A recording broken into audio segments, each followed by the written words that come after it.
Hello everyone, welcome to my channel and welcome to my another video. চলে আসলাম Jupyter plus Google Colaboratory part 2 video নিয়ে। এই ভিডিওতে আমরা দেখব কিভাবে নেগেটিভ ইনভার্স করা যায় একটি ইমেজ কোডিং এর মাধ্যমে।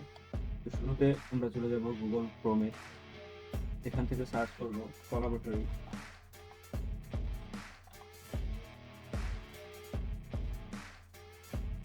ওয়েলকাম টু কোলাবরেটরিতে আমরা ক্লিক করে দিব।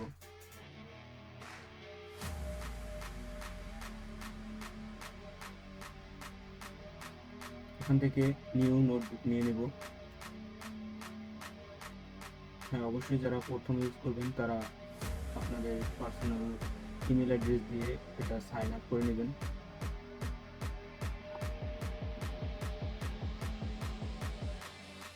দেখুন আমার কিন্তু সাইন আপ করা আছে, যার কারণে আমি সহজেই ওয়েবসাইটে ঢুকে প্রোগ্রাম রান করতে পারবো।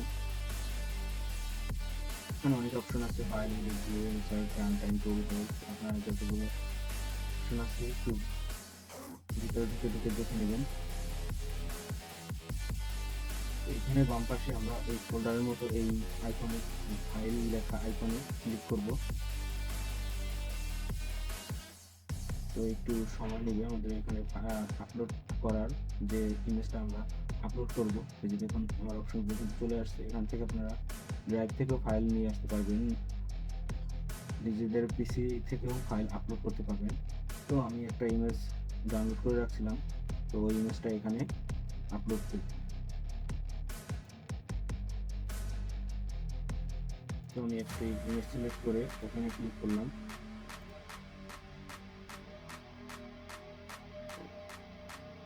তো এখানে আমার এই ইমেজটা কিন্তু চলে আসছে।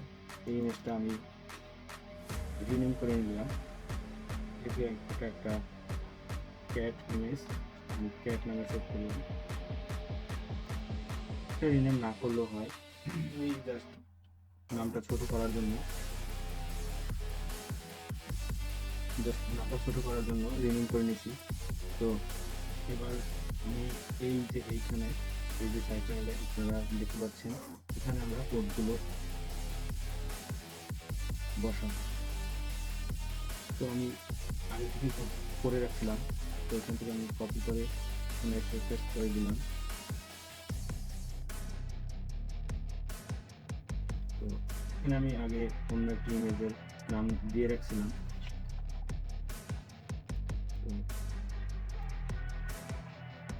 তো রিমুভ করে দিলাম। এবার এখান থেকে যে ইমেজটা আমি ইনসার্ট বা আপলোড করছি, এটার উপর এসে মাউসের রাইট বাটন ক্লিক করব।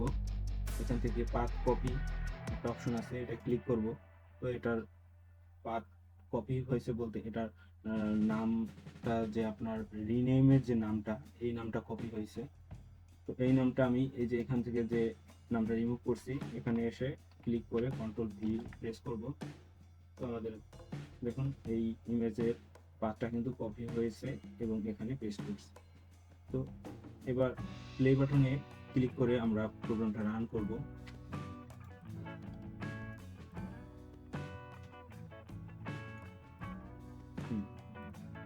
আমার ইমেজটা কিন্তু রান হয়েছে।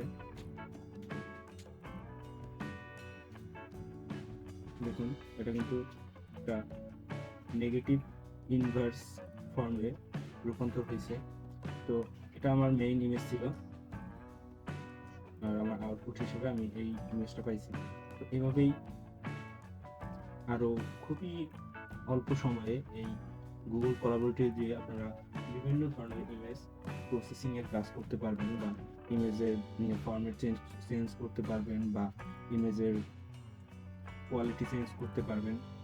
তো এখান থেকে আপনি চাইলে এই ইমেজটি ডাউনলোডও করতে পারবেন। এখানে রাইট বাটন ক্লিক করে সেভ ইমেজ দিয়ে দিবেন, একটি পিএনজি ফাইল আপনার ডাউনলোড হয়ে যাবে। এখান থেকে আমি সেভ দিয়ে দিলাম, আমার ড্রাইভে অলরেডি ডাউনলোড হয়ে গেছে। এখন আমি কিন্তু ফাইলটি ডাউনলোড করে নিতে পারছি। তো এভাবেই আরও ছোট ছোট অনেক ভিডিও নিয়ে দেখা হবে নতুন কোনো ভিডিওতে। ততক্ষণ পর্যন্ত সবাই ভালো থাকুন, সুস্থ থাকুন। Good bye.